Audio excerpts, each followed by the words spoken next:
Hey guys, that is Brino here, and welcome back to our Liverpool Career Mode series. This is episode 28, and in today's episode, guys, we have 3 games for you. We're going to be in the Champions Cup against AC Milan, but we're going to start off against Manchester United at Old Trafford. A big challenge for us to start off this episode, and we'll finish it up as well against Blackburn Rovers. Sorry for the delay on this episode, guys, but I'm going to try and keep these episodes coming around this time each day. If I do miss on that time, I'll have to wait till the next day. It's just kind of something I'm going to be doing regarding my schedule and getting this up. But you guys will see these hopefully every single day, and when the odd case comes that I either have a really busy day of work, but really busy day of school or whatnot, then there'll be the time that it might be a second day like today. But most of the times I'll be trying to get these out more because I really appreciate your guys' support. Watching this series is awesome that you guys are into it, and I want to continue bringing these episodes out because I'm a lot of times biting at the bit to play this game too. I want to play more FIFA 13, right? And I don't want to go ahead of what I'm already playing because I feel like I'm ruining it for myself. So whenever I do these commentaries, I'm going to try and get them out as quick as I can so that we continue to have lots of Liverpool for you guys to watch along with Carlisle United. Let's jump in here though to what's happening against Manchester United. And to start off this game, it's very simple. Both chances for both sides were not that great opportunities, but just headers and a small chance on Lindegaard there. But the first major chance of the game comes off Rooney kind of toppling over Allen. I thought that should have been a foul. It isn't a foul though, and it's capitalized by Wayne Rooney there, who gets a goal for Manchester United at the 42nd minute mark. So I wasn't too happy at this point because we really were playing a solid game to start off this half, and it was a little bit disappointing that we went into the halftime break here down 1-0. I went into this episode trying to kind of go back to a little bit more of the basics that I kind of built myself on the first season where, a lot of times we got down without Suarez, got down without Gerrard, and we're still able to pull out these 1-0 wins and stuff like that. We really haven't been able to do that as of late, and it's been due to defensive feelings similar to that one right there. Daniel Agger kind of staying on the spot, tried to jump, but whatever reason, did not happen. They're able to capitalize once again. Shinji Kagawa, and he's flying. I'm happy that he's face playing on the ground because these were 2 goals that I weren't really that happy about, and I am to blame for that second goal there, but at the same time too, it was still disappointing to be down 2-0 at this point, with a lot of the game pass and our opportunity to pick points up this game slipping away. We do get a chance there from Holtby though, as he's able to take a shot off there, hits the post, and Merkel with a great opportunity there as well, but he hits the post once again. We turn to Lewandowski though to tie this game up, and he puts a power of a shot into the net there. A great one from him in the 64th minute. And we're back into this game now. It's only a 1-goal game. We still have some time to see if we can get something done here. And, I was talking about trying to go back to basics. Well, after that goal was scored, it was really just a free-for-all out here. We're trying to get as many opportunities as we can. Hopefully putting this one into the box, see if he can get something to go. Skirtle on the end of that one, but not able to make that one that great of an opportunity.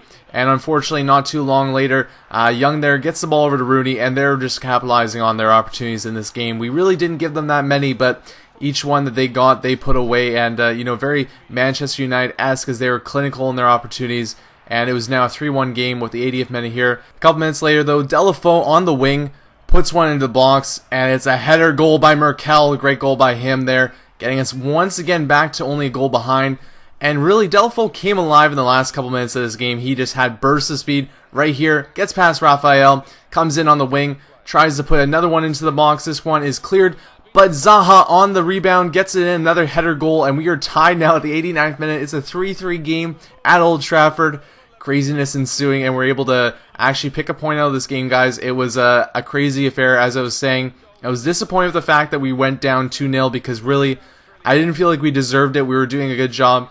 And even though I went into this game really hoping to kind of go back to basics, go back to what we did so many times last season against teams where we get that 1-0 win, that tight, close game, we tried to do that in this one. It went completely bonkers. It was a tie. Nonetheless, we got the point. We got the draw against a top team, which isn't the best result, but at the same time, too, we are, stopping Manchester United from getting the 3 points as well, which we can take to the bank. But moving on, though, let's go on to the next game here that we have, and that's against Milan. A team that, we're probably facing to be at the top of the table of our Champions League group. And, we've talked many times about how our group's a tough group overall. They have dropped points already in this group, but at the same time, too, they're probably the best team overall. And even though they are struggling in real life, they're still a great team in FIFA 13, and they have one of the best strikers in the game as well. Alexander Pato, obviously injured quite a bit, but in the game that doesn't matter because he's still a top striker and he gets the job done for them. So, going into this game, I was very wary of the fact that we're going to have a tough challenge here, and I kind of went to a little bit more defensive ideal. Really tried in this one to play more of a style that we're just trying to control the possession, control the play a little bit more, in hopes that this would stop them from getting the opportunities to break down our defense, which really has been shady at best this season. So the less opportunities that they could get, the better it would be for us, I thought. And going into this one, we tried to start with more of a defensive back end as well. As you can see, Lars Bender and Allen in there as well. Two guys that I feel extremely comfortable with, and we really tried to start with a strong back four on top of that too, to try and keep our team on the front foot.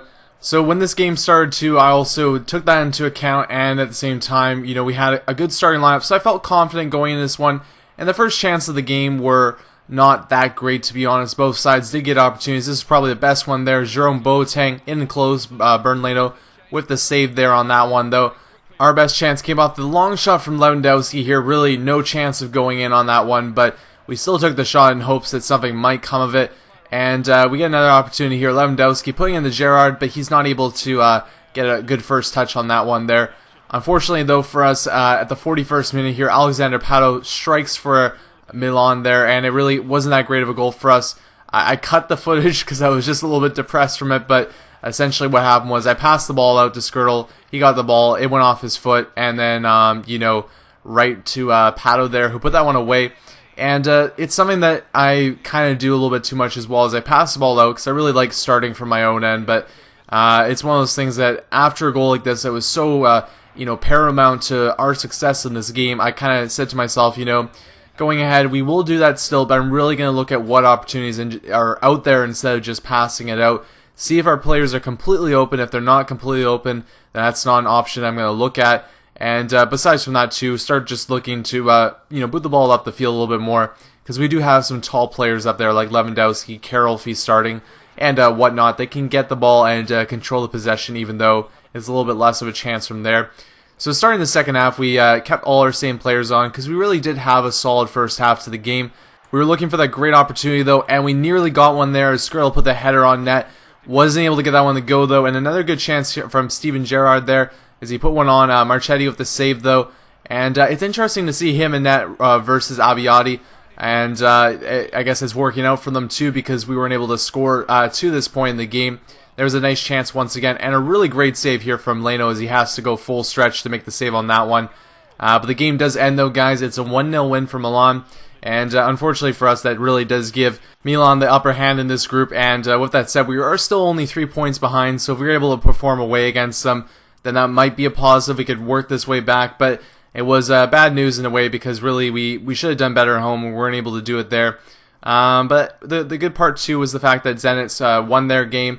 It could have been great if it was a draw. That probably would have been best case scenario, but at least AZ is not above us and we're not in third place in the group. So we have 2 games against them, and those will be very important games for us. We need to win both, and if we're able to do that, then we'll at least secure the second spot in the group, which will at least continue our way towards that potential long shot of winning the Champions League. But we'll move on to the last game of this episode, guys. It's another game in the rain here against Blackburn Rovers away from home. This was actually our first game against a team that was in the Championship last season, so it's nice to see a new face in the Premier League. And we have a tough challenge against them because really they have some nice strikers up there, Jordan Rhodes and David Goodwillie. 2 very solid players. I haven't really played with Jordan Rhodes, but I know David Goodwillie was a good player in FIFA 12, so I'm assuming that he still has that prowess in FIFA 13. We start off the game pretty good though, and in this one I kind of kept the mentality that we had previously going into this game, really just trying to control the most of possession as we could. There's Bender with a great header opportunity, not able to get that one by, but we do try and just control the game, and you can see there really wasn't that many chances at the start of the first half, and I actually kind of take that as a good thing because we limited Blackburn to really little chances, and we got our one major one here as Luis Suarez puts a header in at the 40th minute, and that's our 1-0 lead at the 40-minute mark here for us, and we get one more opportunity to finish out our half. Goes over Suarez's head, and that finished out the first half there, where we controlled the possession. Blackburn Rovers didn't even get a shot off on net, and we're feeling pretty solid about this game, and like I said, trying to get back to that mentality of just playing that game where we're having the 1-0 win, And this was a very good away start for us in this game against Blackburn. The second half started off pretty good as well, as we got an opportunity here from Delafeu. A long shot, but nearly curls into the corner of the net there. Just goes wide, though. And the first real chance comes for Blackburn in the 62nd minute. No shots to this point. Rasheen with the shot, blocked there, but he's able to pick up the rebound and puts it away. Not even marked at that point. And it's unfortunate as it was. The first chance that Blackburn got, they're able to capitalize on it, and this game is now tied at 1-1. So it only takes one shot to be back in the game, and they prove it there. We're going a little bit more full bore at this point, trying to get our second goal here. We do not want this game to end in a draw. That would not be a good way to end the episode. But here we get a chance. It falls to Martin Kelly. He takes the volley and puts it in the net. Kind of a nutty shot for him. I really didn't think that was going to go, but he took it anyway, put it away, and we're up 2-1 in this one, guys. So a little bit of a turn there, and it was nice to see him perform. Bernd Leno there with a nice save. We move ahead to the 86th minute as we have a rush up the field. As they're leaving their defense unmarked, we're able to come in. A 3-on-0 nearly, pass it over to Carroll. A little bit greasy, but we'll take it as Andy Carroll gets a goal for us there. Putting the sweatbands on, as you would say. But that is the third goal for us in the game. So we're now up to 3-1 in this one. A nice turnaround for us from what could have been very disastrous after that goal went in for Ruben Rashina. The game does end in our end, though, as the chance there for Blackburn turns into a corner. They get one more opportunity off this one. And they're able to put this one in the box. And Jordan Rhodes is able to put that one away. So it's a 3-2 game, guys. And, you know, I was talking about the fact that we're trying to keep the scores low. Well, I probably shouldn't think about it too much, because once again, we have another game here that finishes a really high score. And, you know, the score line really doesn't tell the full stories. We really did dominate this game. We had a great game overall. You can see for the match facts here, they did come in a little bit more in the second half, got back a bit of the possession as well, but I felt very confident about the game, had a good game overall, and we were able to get the win out of it too. So we'll leave this episode at that, guys, and I'll leave you guys with the standings along with the squad report. So a little bit more for you guys to look at. But you can see from the standings too that we're now in the third place, so not top of the table as of yet, but we're doing good. We're sticking around, and we're in the Champions League spots. With that said, guys, I hope you enjoyed this episode, and stay tuned for more in the future. Thanks for watching. At the top of the table remain Tottenham Hotspur with 23 points. In second, Manchester United with 23 points. In third, Liverpool with 21 points. In fourth, Aston Villa with 18 points. In fifth, Chelsea with 17 points. In sixth, Queen's Park Rangers with 17 points. In seventh, Manchester City with 16 points. In eighth, Everton with 16 points. Bottom of the table, Sunderland with 5 points. And then reading up the table, second bottom, Reading with 7 points. Third bottom, Bolton Wanderers with 8 points. Fourth bottom, Swansea City with 8 points. Fifth bottom, West Ham United with 9 points.